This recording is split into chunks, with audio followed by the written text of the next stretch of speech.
সুন্দর আরামদায়ক একটা ওয়েদার পড়েছে। কেমন আছেন সবাই? আজ বৃহস্পতিবার, এখন সকাল ৮টা। চলে এসছি আমাদের গৃহিণীদের নির্দিষ্ট বাড়ির সেই ল্যাবে। হাসছেন তো? ল্যাব কেন বললাম? বলছি দাঁড়ান। ১ কাপ গরম আদা চা খেয়ে সারা দিনের এনার্জি সঞ্চয় করে তবে কাজে নামবো। আচ্ছা, আজকে কী কী রান্না করব আগে বলে দিই। ওখানে আলু পেঁয়াজকলি ভেজেছি, এখানে একটু ধনেপাতা বেটে রেখেছি। আর আলু কুমড়ো উচ্ছে দিয়ে চিংড়ি মাছ দিয়ে করব।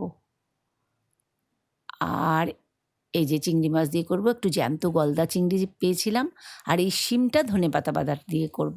আচ্ছা, যেটা বলছিলাম, ভাবলেন তো যে কেন ল্যাব বলছি? আচ্ছা, একবার ভেবে দেখুন তো, আমরা সকাল থেকে রাত, আমি আপনাদের মতো আমরা সব গৃহবধূরা রান্নাঘরে সারাদিন এক্সপেরিমেন্ট করি বাড়ির সবাই কে কী ভালো খাবে, কোন রান্নায় আরেকটু অন্যরকম করলে সবার মুখে হাসি ফুটবে, বা কখনো কখনো নিজের রান্নার সঙ্গে অন্য কোনো বন্ধুর রান্নার কোনো একটা জায়গা খুব ভালো লাগলো, সেটা জুড়ে দিয়ে আর একটা নতুন।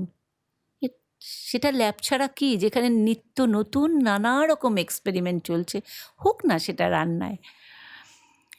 শীতকাল মানেই নানা রকম সবজি, অবশ্য এখন ১২ মাসই সবজি পাওয়া যায়, কিন্তু এই সময়ের টেস্টই আলাদা। রাঁধতেও আনন্দ লাগে, খেয়েও আনন্দ, সবেতেই আনন্দ, বাজার করেও আনন্দ।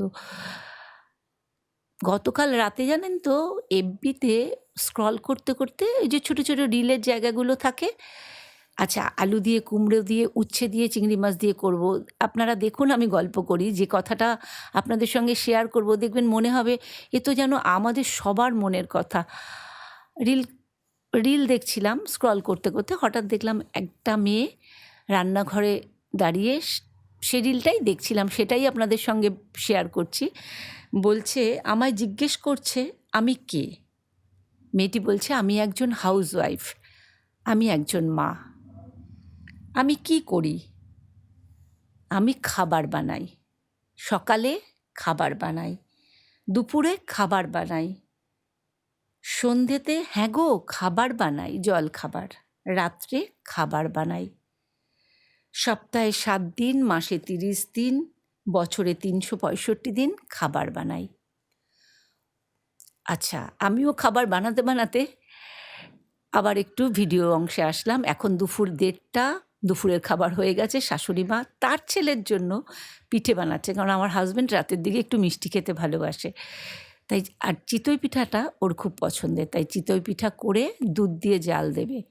সেটা দেখুন, দুধের মধ্যে অল্প গোবিন্দভোগ দিয়ে উনি একটু হালকা পায়েস বলা যাবে না, ওরকম করে নিয়ে পিঠেটা ফুটাবে। আচ্ছা, যে কথাটা সেই বলছিলাম, উৎসবে অতিথি আসলে খাবার বানাই, তবে বেশি করে বানাই।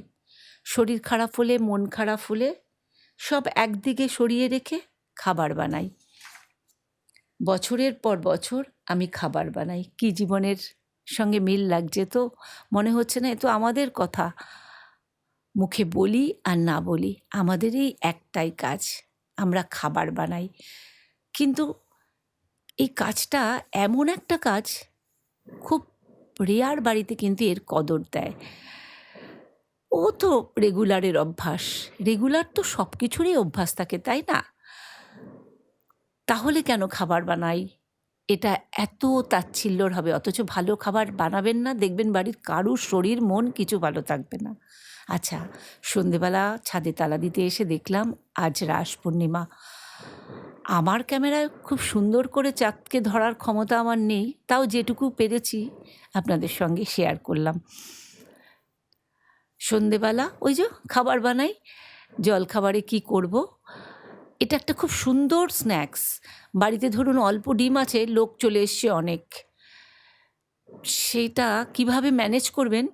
আচ্ছা, আমি 2টো ডিম দিয়ে দেখুন ৫-৬ জনের মতো স্ন্যাক্স বানালাম। 2টো ডিমের প্রথমে অমলেট করে নিয়েছি, আর এখানে একটু বেসন আর কর্নফ্লাওয়ার গুলে নিয়েছি। এবার ওই অমলেটটাকে স্কোয়ার করে কেটে নিয়েছি, কেটে এবার তেলে ভাজবো। কি সুন্দর খেতে লাগে, তবে ভিতরে কিন্তু অমলেটে আমি শুধু লঙ্কাই দিয়েছি। তারপরে একটু আচারের তেল দিয়ে মুড়ি মেখে, আমার বন্ধু সে নিজের বৌদি এসছে, একসঙ্গে খাবো। আচ্ছা, মুড়ি খেতে কিন্তু একা একা ভালো লাগে না, চলে আসুন, একসঙ্গে আড্ডা দিয়ে সবাই মিলে একসঙ্গে মুড়ি খাবো। এবার চাটাও হয়ে এসছে। তাহলে আজকের মতো ভিডিওটা এখানেই অফ করব। ঠান্ডা বলে সামনে খুব বেশি পড়বে, সাবধানে থাকবেন, বাড়ির সবাইকে সাবধানে রাখবেন। আবার দেখা হবে আরেকটি নতুন গল্পের সাথে, আরেকটি নতুন দিনে। যাই, এবার আমি আমার মুড়িটা নিয়ে গিয়ে বসি আর অপেক্ষায় থাকি আপনারা কখন আসবেন।